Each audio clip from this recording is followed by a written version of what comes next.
Because one thing that you teach that I think is really impactful is like the idea of compound interest, right? And how over time that, you know, those accumulations of those $90, you know, you can reinvest them, and then plus your principal amount actually grows in value. Yes. So those checks get bigger and bigger over time. Yeah, that's true. Like the compound effect. Yeah. So there's a guy called Darren Hardy. I actually met him in Hawaii at a conference, and he came and did a talk for us and trained us. He wrote the book called The Compound Effect. Mm-hmm. So the compound interest is what Albert Einstein coined it as the eighth wonder of the world because it is so powerful, right? But Darren Hardy talks about the compound effect being everything. So like how we're compounding, like how you compound skills leads to wealth.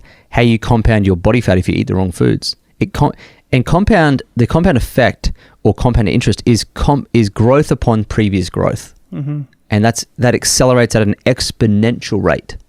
Exponential means it builds and progressively builds more and more and more like a snowball the longer it rolls down the hill.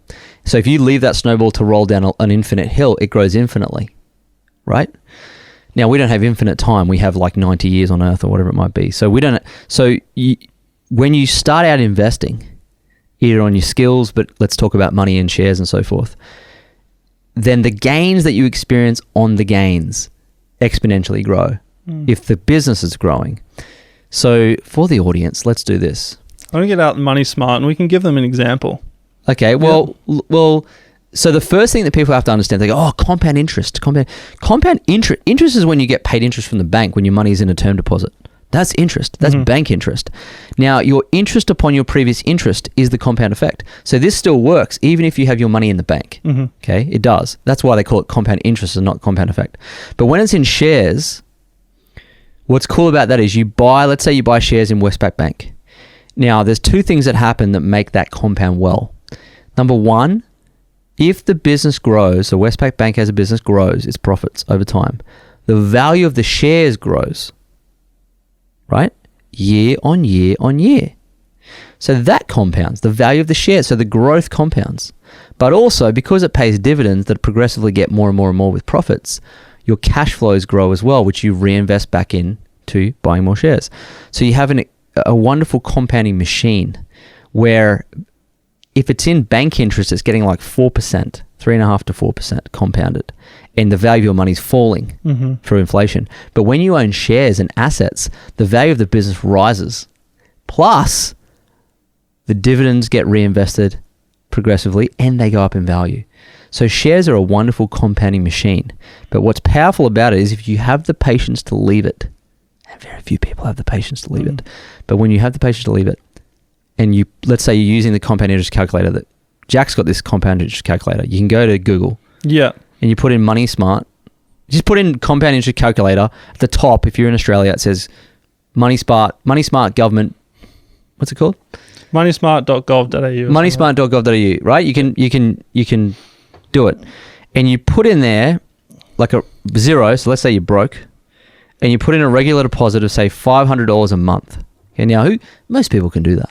Well, if you can't, you know you got an income problem. So go work weekends and Uber and flip and get your income up, right? Pretty easy. Get a Dash account, start delivering food. Yeah, right. So what's really funny, there's a meme going around on that topic.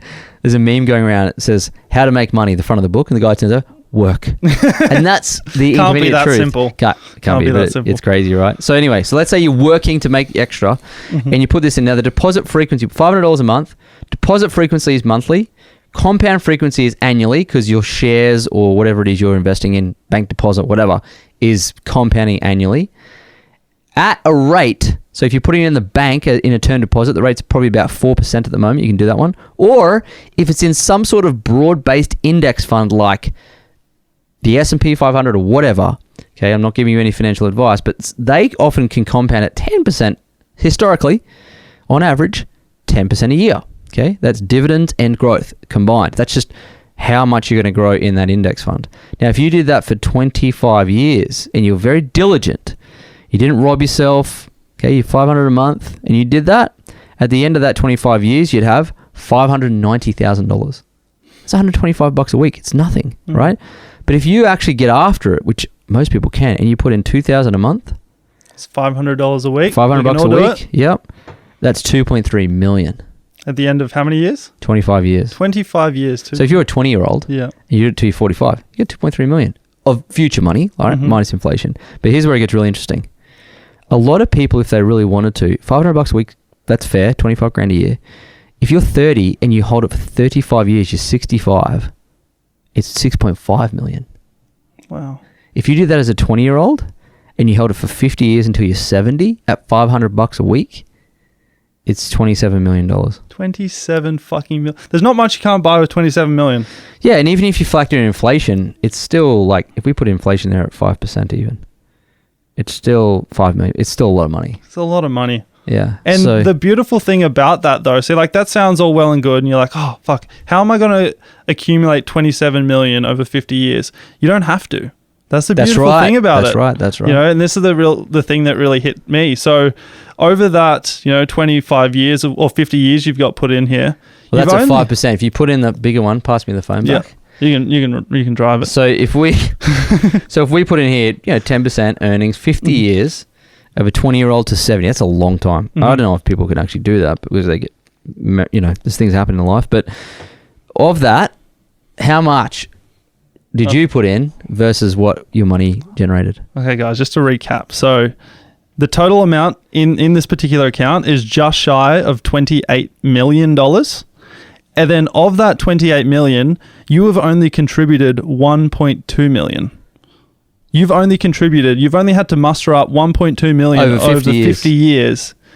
And that's the beautiful thing about compound interest. I'm going to show it to the camera. I don't know if you can see it, but you should be on moneysmart.gov.au yourself and just play around with this. Like, try and train your brain to see the potential there is in this world. Like, money is all around us. It just takes us kind of taking our hands out of our pockets and grabbing it. So I'm going to show it to the camera real quick. Is that going to focus? So that big blue line... All right, that's not going to work. I'm going to put a screenshot into the edit. So that dark blue line is the money you've contributed, and that light blue line that's fucking way up above it is what your money has done for you. So you put your money to work, right? Yes. While you're off earning, building businesses, you're still hustling, you're still doing the things that light you up, you're still following your passions, all that kind of stuff. The money that you're making, a percentage of your money is going to work while you sleep. Now, I open this podcast with, if you don't learn to make money while you sleep, you work till you die. That is very true, because we see it in retirees all the time.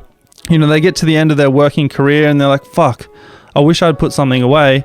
Daddy government, please take care of me because I don't have anything for myself. All right, you don't want to find yourself in that position.